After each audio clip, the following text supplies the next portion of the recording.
termasuk maharnya pun kami hadirkan.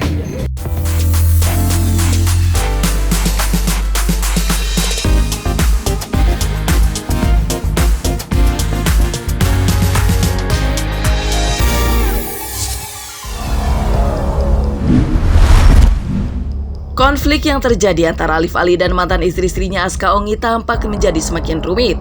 Pada lanjutan sidang permohonan pengesahan pernikahan atau isbat nikah sekaligus gugatan cerai yang diajukan Alif terhadap Aska yang digelar pada Rabu 2 Juni 2021 kemarin di Pengadilan Agama Jakarta Pusat, Aska pun menghadirkan Nuning Irpana yang sebelumnya mengaku istri sah Alif yang dinikahi pada 2011 lalu sebagai saksi dalam sidang tersebut.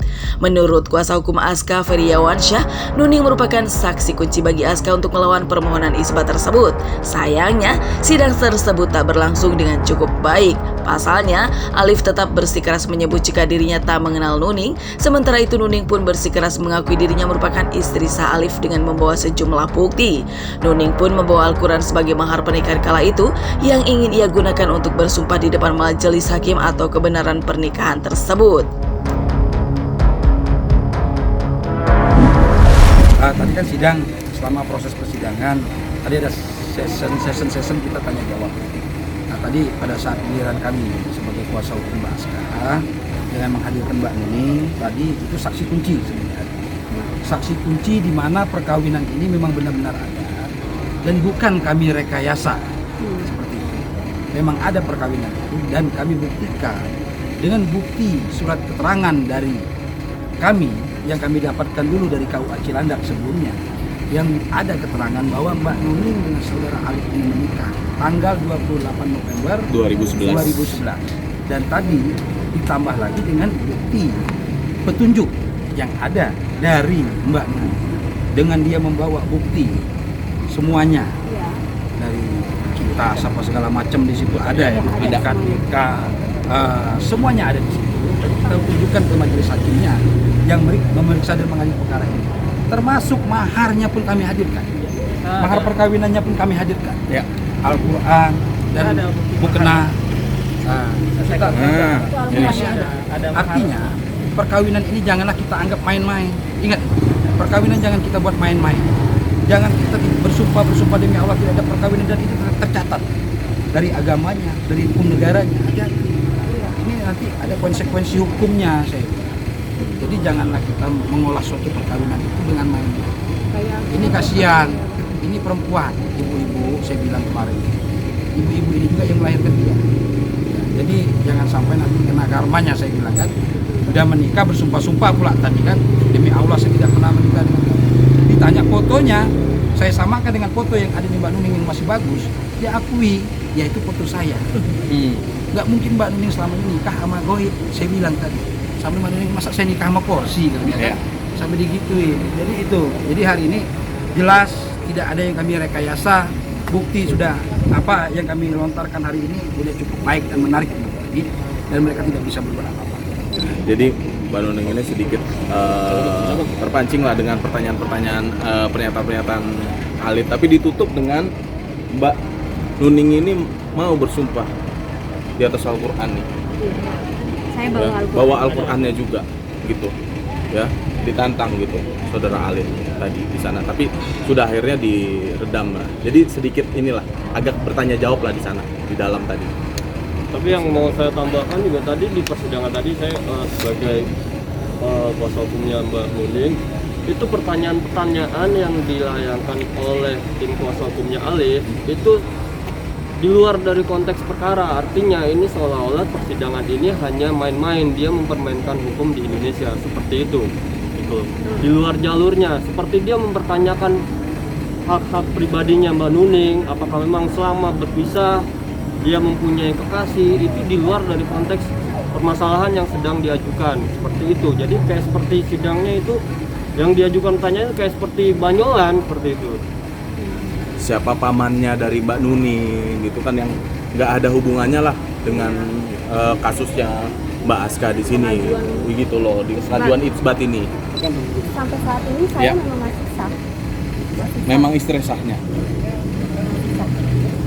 Saya punya bukti-buktinya juga untuk surat-surat perkawinan saya.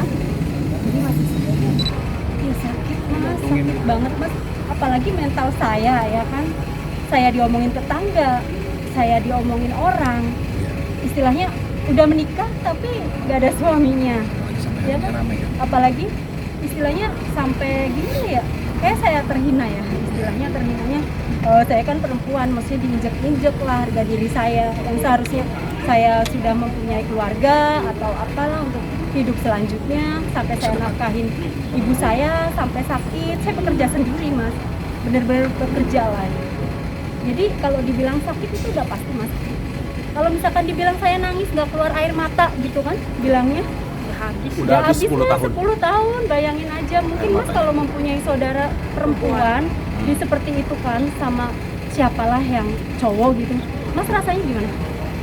Nggak punya hati nurani nggak buat saudaranya perempuan gitu? Punya nggak rasa seperti itu? Itu nggak ada komunikasi sama sekali selama 10 tahun. Gimana saya mau komunikasi mas? Saya dapetin buku nikah aja enggak sama sekali. Artinya saya udah menolong dia ya di Indonesia ya. Iya. Di sini. Untuk apa saya buat main-mainin pernikahan atau apa? Harusnya dia mikir dong. Dia menikahi saya, ya beruntungnya dia bisa tinggal di sini dengan buku-buku itu, dengan dokumen itu atau apalah. Karena saya nggak punya sama sekali. Bener-bener nggak punya sama sekali. Saya punya ini karena ada masalah seperti ini. Saya ditunjukkan, mungkin Allah baik lah ya sama saya, sama Mbak Asta mungkin ya, yang pertamanya Mbak Asta menemukan saya. Saya sangat bersyukur sama Allah Subhanahu Wa Taala, dan saya juga berterima kasih banyak pastinya sama Mbak Asta yang sudah menemukan nama saya atau apa dengan buku itu. Akhirnya saya bisa bertemu di sini. Sampai saya pengen banget saya jelas. Kalau memang harus kita harus berpisah dengan perceraian itu aja. Saya nggak mau pembatalan. Dah. Intinya yang dia katakan ya dia bisa bicara apa saja lah, terserah dia mau bicara apa saja. Dan ya saya maaf ya, maksudnya bukan apa ya, soalnya saya nggak kenal, agak menjijikkan karena di dalam suamiku Astagfirullahaladzim, apaan ini? Nah intinya gitu loh, saya agak geli-geli sedap lah gitu sih. Intinya saya tetap dengan pendirian saya tidak kenal dia siapa, dia pun tidak bisa membuktikan apapun. Dan di KO pun ternyata alhamdulillah banyak banget kebohongan, makanya saya santai aja sih, saya bawa fun, saya melihat mereka berdua ini seperti kayak Upin Ipin ya, kalau di Indonesia ada Upin Ipin, kalau di sini itu saya mau menyebut mereka tuh duo getar lah ya, duo getar karena menggetarkan hati saya sampai saya bisa tertawa gitu, seperti pelawak lah. Jadi saya lebih banyak ketawa di dalam saat mereka ngamuk-ngamuk, ketakutan juga, emosi juga mereka dalam, marah-marah, ketawa aja sih. Jadi saya melihat mereka itu sama seperti sebelumnya, suatu jokes, suatu hiburan yang saya tidak anggap serius lah. Tidak saya gentar sama sekali sih sama mereka berdua, hanya satu pelawak di depan mata saya untuk ditertawakan. Oh nggak ada, saya nggak pernah bawa sama sekali dan saya nggak pernah menikah sama dia. Mahar saya bisa beli sekarang, tunjuk bukti, ini bukti saya, bisa saja. Cuma gampang saja sih, itu nggak menjadi sebuah bukti juga sih sebenarnya, nggak akurat lah, itu suatu yang diada-adakan. Sama halnya kayak dibawa dokumen dari KUA, iya memang KUA tercatat, tapi menggunakan dokumen apa? Kok nama bapak saya ada di situ, bapak saya udah nggak ada, katanya masih hidup. Kok ibu saya namanya salah? Nanti bermasalah. Ya intinya banyak lah, banyak sih kesalahan-kesalahan dan saya nggak khawatir sama sekali karena saya alhamdulillah kita mengetahui banyak sekali kebohongan dari pihak mereka berdua ini. Dia bilang saya sudah pernah mencari Alif, ditanya. Saya sudah nyari, cuman KUA katanya kamu bukan siapa-siapa. Jadi saya tolak. Dalam logika saya tidak ada orang ditolak di KUA. Dengan datang KTP saja dapat itu yang namanya duplikat nikah dan dari RT. Jadi dia berbohong lagi, katanya sudah menanyakan tempat Pak Alif. Kalau Pak Alif saat itu tidak tahu di mana Cipete, Cilanda, KUA. Waktu itu Alif itu masih unyu-unyu. Bahasa Indonesianya aja belum bagus, kecuali di film ya. Terus kata Bu Nuning, dia dinikahkan untuk Alif menjadi seorang artis, jadi mendapatkan kitas atau apalah tadi. Padahal saya menggunakan kitas selama ini itu disponsor sama PH dari 2009 sampai sekarang bisa saya masih simpan, alhamdulillah semua bisa kitas saya itu disponsor sama production. Tidak pernah menggunakan sponsor istri. Dan kalau dinilai lagi tujuannya apa saya menikahi dia, sangat tidak masuk akal. Kalau dia mengarang sebuah cerita untuk menggunakan kitas saya ada dari 2009 sampai sekarang semuanya dari sponsor PH. Gak ada sama sekali yang namanya istri. Bahkan sama yang sebelum Aska pun tidak pernah saya menggunakan sponsor dari istri. Semuanya kitas kerja.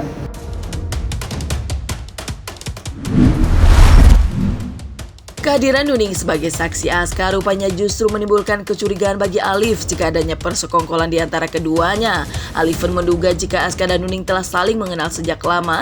Bahkan Alif menuding adanya indikasi pemerasan dari Nuning yang ia duga akan segera melangsungkan pernikahan dalam waktu dekat. Dan artis asal Malaysia tersebut pun sangat menyayangkan adanya penolakan pengesahan pernikahan dari Aska lantaran hal tersebut semata dilakukannya demi status sang anak agar sah secara hukum negara. Bu Nuning sendiri mengakui bahwa dia dikenalkan dijodohkan, artinya dia memakai orang ketiga untuk pernikahan ini. Nah, Pak Alif, saya buka dikit aja, saya ini waktu itu menyerahkan ke supirnya untuk pembuatan PT. Ya, katanya kalau mau ini harus ini dulu, kesini dulu. Nah, saat itu dibawalah ke daerah Cepete. Pak Alif belum tahu daerah Cepete di mana. Umur 18 saat itu, 18 sama 19. Dia nggak tahu, gelap jam 9 malam. Saya nggak tahu sama sekali. Intinya saya cuma serahkan sama yang foto itu benar. Itu foto saya kok. Waktu tahun 2010, 2009, 2011 itu memang foto saya serahkan sama supir kakak saya waktu itu. Supir kakak saya untuk pengurusan bangun PT. Karena saya nggak tahu sistem di Indonesia seperti apa. Jadi saya serahkan itu, saya nggak tahu dipergunakan buat apa. Nah, jadi saya merasa patut diduga nih ada sekongkolan nih memang untuk pemerasan dan segala macam itu pasti ada. Ini pasti ada karena nggak mungkin suatu pernikahan itu bisa ada tapi nggak ada tujuannya, nggak pernah berumah tangga. Saya pun nggak pernah melihat mukanya bagaimana bisa ada semua pernikahan yang seperti yang saya bilang tadi gaib gitu, yang nggak masuk di akal. Kok bisa sampai tercatat? Berarti mereka ada yang menggunakan dokumen saya sampai bisa tercatat gitu. Saya tidak pernah kenal sama dia. Saya tidak tahu dia siapa, tiba-tiba aja muncul yang seperti saya bilang sebelumnya, Aji Mumpung, Ninung Aska, duo getar ini. Jadi mereka itu seperti pengen niat, ya kita patut diduga ada pemerasan. Jadi kok bisa tercatat dan dia pun baru mengetahui sekarang, loh kebetulan sekali ini kesempatan lagi pandemik atau apa, dia juga pengen menikah kok, udah mau menikah. Si Ninung ini ya kita harus cari tahu siapakah orang ini, ya untuk kebutuhan kita juga. Dan dia udah mau menikah, mungkin saya pikir ini kebutuhan dia buat pernikahannya dia bersama calon suaminya dia. Gitu. Asumsi kami ya, asumsi kami. Dan diduga itu. Ya, dan memang berapa kali itu Bu Ninung juga sudah berapa kali mempunyai jodoh. Dia katakan kepada kami di pertemuan sebelumnya dia sudah 3 kali ingin menikah tidak bisa katanya. Karena takut kalau ke pengadilan agama untuk bercerai, takut dan tidak mempunyai dana. Itu yang dikatakan Ibu Ninung waktu di pertemuan kami sebelum di persidangan ini. Tadi ditanya hakim juga, loh kamu emang nggak pernah ke KUA? Saya pernah datang Pak katanya, tapi KUA tidak menerima saya katanya. Ya kami bingung lah, itu nggak masuk akal, logika hukumnya tidak masuk akal. Pasti ada arahan dari KUA. KUA tidak sekejam itu. Ya, intinya ya itulah yang sangat disayangkan sekali. Kenapa Ninung Aska ini segitunya gitu loh memfitnah saya supaya hak anak saya nggak tercapai gitu loh. Ini kan buat anak, bukan buat dia juga, demi anak saya. Saya pengen anak saya, intinya tujuan dan maksud saya itu hanya untuk anak saya biar disahkan di negara, diakui negara mempunyai kedua orang tua. Itu aja kok. Kok segininya harus dia mengarang sebuah cerita gitu loh. Dan jelas mereka memang sohib ya, seperti sohib kemana-mana berdua. Bareng terus, kita pun sudah melihat beberapa bukti juga yang mungkin nanti akan kita keluarkan. Gitu, jadi memang patut diduga dan di situ juga yang patut kita curigai karena secara halus pemerasan lah, patut juga secara halus ada pemerasan, ada sebuah nominal yang mungkin nggak tahu buat keuntungan mereka pribadi atau apa, saya nggak paham. Jadi begini, rekayasa mereka bilang tadi ya, seperti saya kenal Mbak Nuning ini sudah lama, saya sampai bersumpah demi Allah demi Rasulullah saya bilang sama Mbak, saya ketemu Mbak Nuning ini baru hari ini dan baru tatap muka pembunuhan, termasuk Ibu Asma. Dia bilang kita rekayasa ketemu aja baru hari ini. Mbak Aska juga ketemu Mbak Nuning hari ini baru hari ini. Jadi tidak ada yang kami buat gitu loh. Jadi saya kadang-kadang tertawa aja melihat mereka dengan cara main sinetron mereka itu kayak main sandiwara yang tidak ada korelasinya, tidak ada hubungan hukumnya dengan perkara yang mereka ajukan. Kalau kita jadi lawyer ya, saya ingetin, jadilah lawyer yang baik. Tanyalah pertanyaan-pertanyaan sesuai dengan fakta-fakta persidangan. Jangan bertanya Mbak Nuning sudah punya pacar belum? Mbak Nuning kenal nggak sama ini? Itu di luar Mbak Nuning ini orang tuanya meninggal, dia masih bayi, jadi nggak akan mungkin gitu loh dia meninggal. Harus paham itu seharusnya. Logikanya nalarnya jalan gitu.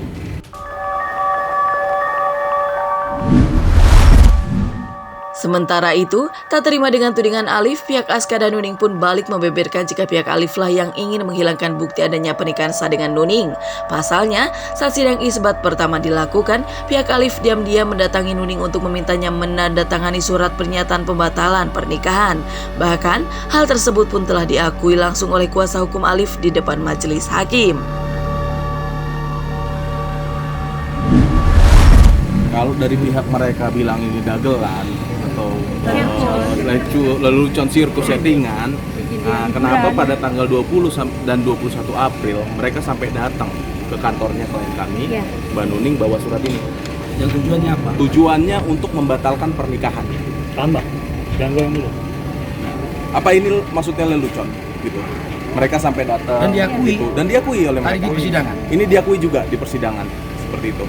Jadi coba tanya ini dagelan apa enggak? Ya coba tanya sendiri sama mereka. Mereka sampai niat gitu datang ke kantornya Mbak Tujuannya Nuning. apa? Supaya menghanguskan kita punya pembuktian. Iya, seperti itu ya.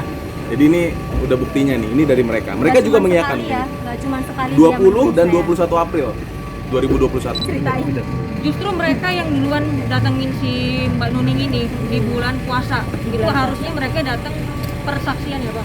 Ada tadi Buktian. kayaknya orangnya tuh. Waktu itu kan mereka sempat absen kan. Ternyata mereka datengin Mbak Nuning itu buat bikin surat pembatalan.